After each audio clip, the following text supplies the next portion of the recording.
part 2 to the video that I made earlier about how to heal, how to stop self-sabotaging, and figuring out that inner work is actually a lifelong journey. So I'm actually going to give you actionable steps that you can take to actually start the journey to healing. So obviously in the last video, if you haven't watched it, go watch it so you can actually follow along in this video.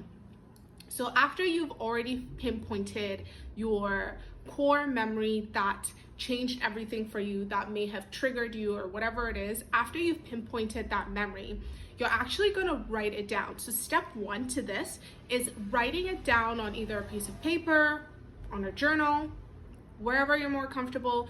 Write it down. Do not leave out any details. Write everything that you remember about that scenario. So we are going to use, for example, breaking a precious item as an example for the purpose of this video. So let's say, for example, you were a little kid and your parents, your sister, whoever had this beautiful glass china, and you love the china so much and you wanted to hold the china, take a look at it, whatever. And that person said, no, you can't, I don't want you to look at it, you can't, you're too little, not yet. But you kept insisting and insisting and insisting, and eventually they let you hold the china, this beautiful, precious little thing. So they let you hold the china, and somehow you end up breaking the piece of china. So now that you've broken this piece of china, you've caused a trauma to yourself as a little kid. This is huge. They didn't want to give it to you, they trusted you, and now it's broken. So of course, whoever lent it to you probably was not happy, probably they were upset at you or whatever the case was, or they must have said it's fine, but you know deep down that they were sad that it's broken because you're a kid. You're quite intuitive when you're a little kid. So now that this trauma has happened, you've held on to this feeling of untrustworthiness, sadness, frustration, disappointment within you. And so this now translates, let's say you have a financial issue. Let's say financially you're not very good with your money. So because you had this traumatic thing happen to you when you were a little kid, as an adult, you find it difficult to hold on to precious things. So something like money, if money is important to you, then you would regard it as precious. So you find it hard to hold on to your money. You find it that when you're working, you know, you make this money, but somehow it's not reflecting in your bank account. It's like, why am I working and I still don't have no, okay.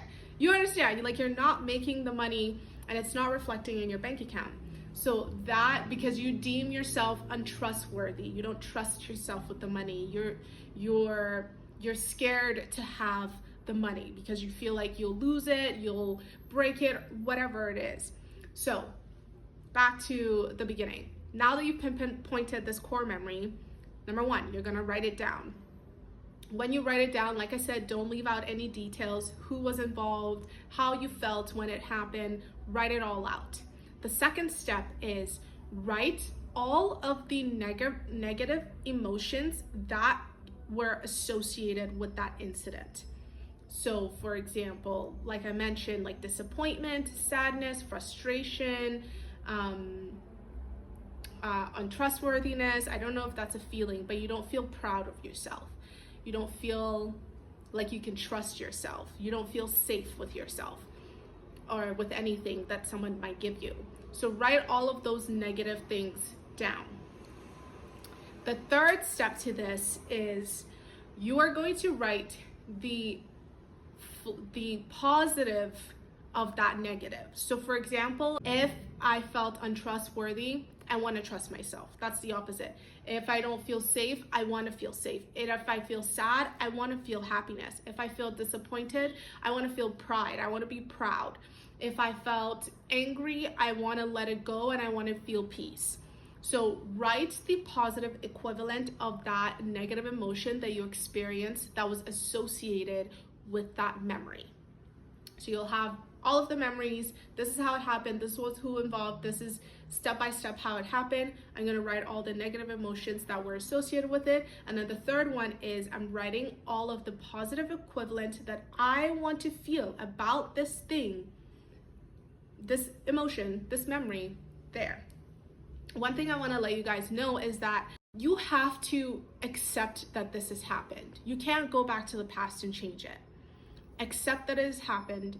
Mentally envision yourself hugging that little boy, that little girl, and tell them that it's okay. If it was an accident, you didn't know better, you didn't know that this was going to happen. You have to forgive yourself. You have to tell yourself that it's okay, and now that you are an adult, you have the opportunity to change that story for both of you. The little child in you and for your current self moving into the future. So now those three things are done. It doesn't all have to, you don't have to do it all at once. Take your time to really don't pussyfoot this. Really take your time to write everything out so you can fully release the emotions and move forward with your life. So now that you have written all the positive aspect, the fourth thing that's going to happen is you're going to start noticing a pattern because you've been able to pinpoint that core memory and you understand why you don't trust yourself now. Oh, okay. So whenever, let's say with that whole financial example, I just got paid. Immediately I'm going to think of, I'm going to go get this. Oh my God, I have this in my shopping cart. Oh my God, yeah, there was this concert. Oh my God, there's this that's going on.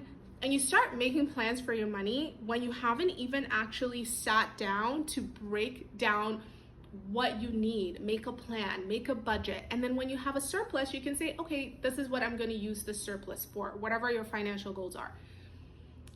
So you'll start noticing the pattern and say, why am I letting my money go freely like this? Why am I spending without even thinking about it? Why am I doing all these things? And you'll remember that little scenario, and you'll remember the negative feeling that it makes you feel, and you're repeating the same patterns but in a different way. So this is what you're going to do instead. When that happens, you literally mentally you have to be aware of yourself. You have to, you know how when you're about to say something really unhinged and you catch yourself, you're like, oh, I shouldn't say that because mama told me if I'm not going to say something nice, don't say it at all. That mental catch, that mental hold of whatever you're about to say, you need to do that with those habits, with those thoughts, with those negative feelings. You have to be conscious. You have to be aware of yourself. Don't let those negative things rule you. You have power over them. So let's say I get my paycheck and I'm like, oh my gosh, yeah, I'm gonna go do this. Ugh. I have to be aware and say, no, wait a minute. What would my future self actually do? Because now I'm thinking about the person that I want to be. Now I'm thinking about what does my future look like. I'm not living in the future, but I'm envisioning what that could be because I want to be that person now. And the way to do that is literally mentally catching yourself, catching that thought, catching that negative feeling, and you've caught it and you say, okay, I'm acknowledging this. I feel this way. I feel that I'm about to self-sabotage. I feel angry about this. I feel sad about this. Do I stay here forever? Or can I change it into a positive thing or a positive outcome? That's how you're gonna start playing with that inner work, literally. So after these steps, you're gonna start noticing things around you. You're gonna feel triggered. You're gonna feel those traumas. You're gonna feel those emotions come up. Catch it, okay? And then acknowledge it and say, okay, I'm feeling like this right now. Why? And then you can go back to that core memory so you understand the correlation. Okay, I can let this go because I don't want to stay in this feeling forever, right? I want to change it into what I want, who I want to be. How do I want to show up? I hope this is making sense. Another example I can give you is that, I don't know if you guys watch anime or, even superhero movies. All the main characters have to go through an evolving arc. You know what I'm saying? All of them, they go through something and then they have to and become the best version of themselves. That is what you are doing in real time, in real life, literally every day. Almost every moment of the day, you're doing this. Don't beat yourself up too much if you're not successful the first time or the second time. It takes practice, honey. Like, it's not easy, but once you start catching it, then you're like, let's play this game. I'm now a player. I'm not an NPC, for real. So I hope that makes sense. This is how you learn to overcome yourself. This is how you break subconscious conditioning and rewrite it to the conditioning that you want, that is conductive to the future self or the future life or the current person that you want to be.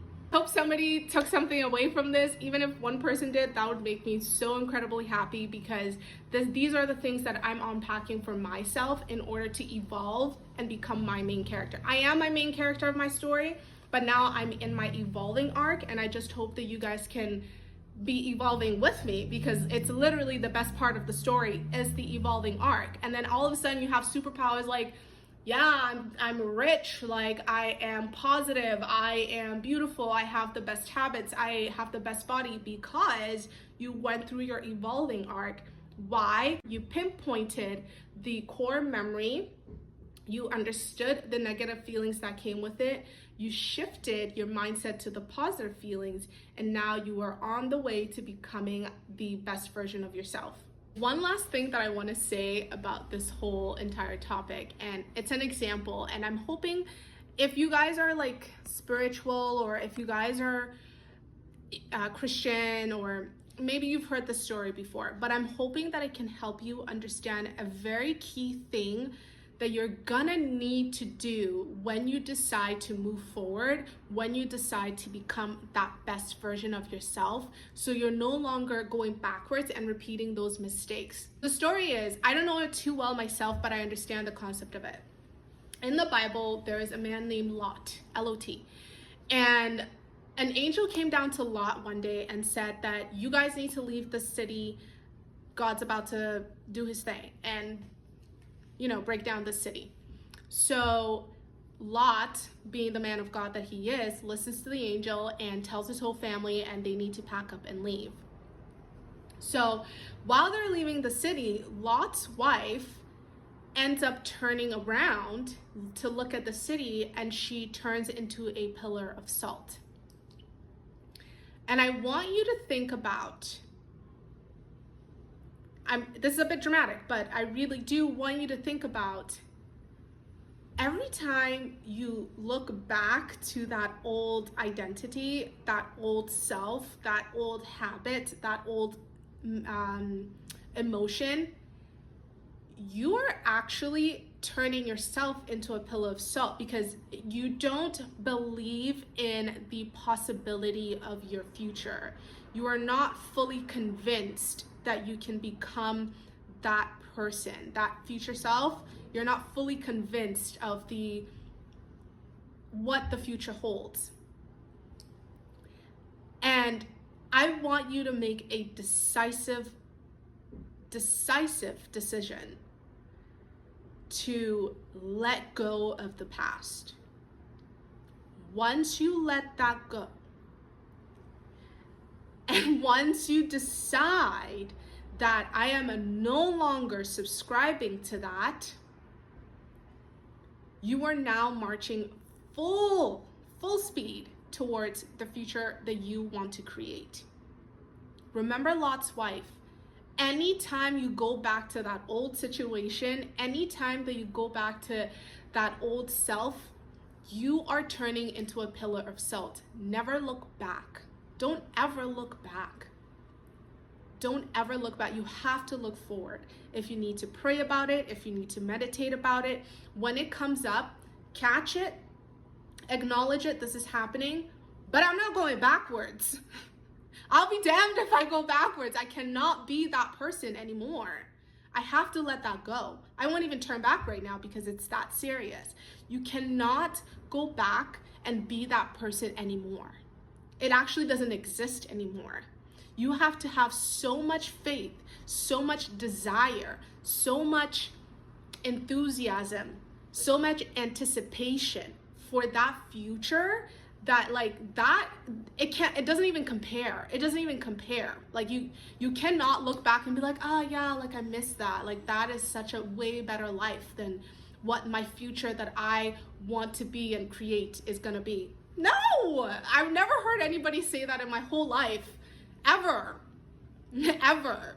Your journey is forward or you're stagnant, okay? Your journey is forward or you're stagnant. Choose one, but do not go back. That is reverse. That means you're gonna reincarnate back into this earth learning that same lesson again, okay? So if you don't wanna do that, make a decisive decision right now. Say it out loud with your mouth. Say it with your chest, with clarity. I am no longer turning back to that old self. I am no longer turning back to those old emotions. I am not Lot's wife. I will not turn into a pillow of salt. I choose my future. I believe that God can provide me with a future that is 1,000,000 times better than what that was. You know what I mean? So that's the last little nugget that I want to leave you guys with.